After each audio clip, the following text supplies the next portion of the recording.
Matthew 2. The visit of the Magi.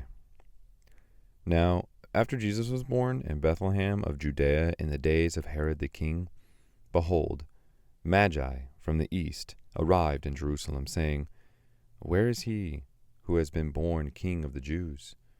For we saw his star in the east, and have come to worship him. And when Herod the king heard this, he was troubled, and all Jerusalem with him. And gathered together all the chief priests and scribes of the people, he was inquiring of them where the Christ was to be born. And they said to him, In Bethlehem of Judea, for this is what has been written by the prophet. And you, Bethlehem, land of Judah, are by no means least among the leaders of Judah. For out of you shall come forth a leader who will shepherd my people Israel. Then Herod secretly called the Magi and carefully determined from them at the time the star appeared.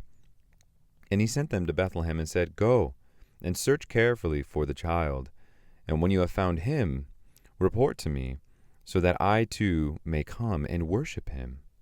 Now, after hearing the king, they went their way, and behold, the star which they had seen in the east was going on before them, until it came and stood over the place where the child was. And when they saw the star, they rejoiced exceedingly with great joy. And after coming into the house, they saw the child with Mary, his mother. And they fell to the ground and worshipped him. Then, opening their treasures, they presented him gifts of gold, frankincense, and myrrh. And having been warned in a dream not to return to Herod, the Magi departed for their own country by another way. The flight to Egypt. Now, when they had departed, behold, an angel of the Lord appeared to Joseph in a dream, saying, Get up, take the child and his mother, and flee to Egypt, and remain there until I tell you, for Herod is going to search for the child and destroy him. So Joseph got up and took the child and his mother while it was still night, and departed for Egypt.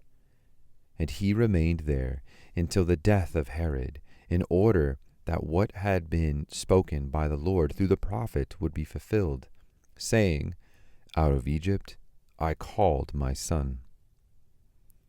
Herod slaughters children.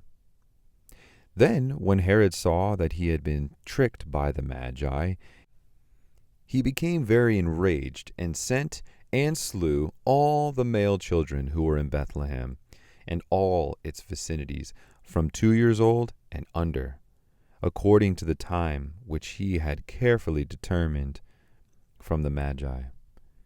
Then what had been spoken through Jeremiah the prophet was fulfilled, saying, A voice was heard in Ramah, weeping and great mourning, Rachel weeping for her children, and she was refusing to be comforted, because they were no more. But when Herod died, behold, an angel of the Lord appeared in a dream to Joseph in Egypt, saying, Get up, take the child and his mother, and go into the land of Israel, for those who sought the child's life are dead. So Joseph got up, took the child and his mother, and came into the land of Israel. But when he'd heard that Archelaus was reigning over Judea in place of his father Herod, he was afraid to go there. Then, after being warned by God in a dream, he departed for the district of Galilee, and came and lived in a city called Nazareth, so that what was spoken through the prophets would be fulfilled, He shall be called a Nazarene.